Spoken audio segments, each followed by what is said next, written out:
শ্রাবণের ভেজা ভেজা দিন, মেঘাকাশ হয় না রঙিন, ঝরছে বৃষ্টি সারাদিন ফোটায় ফোটায়।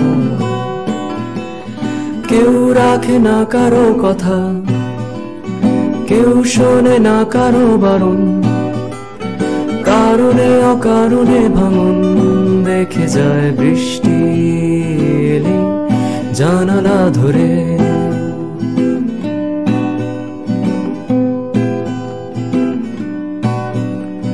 তুমি তো ফিরতে পারোনি।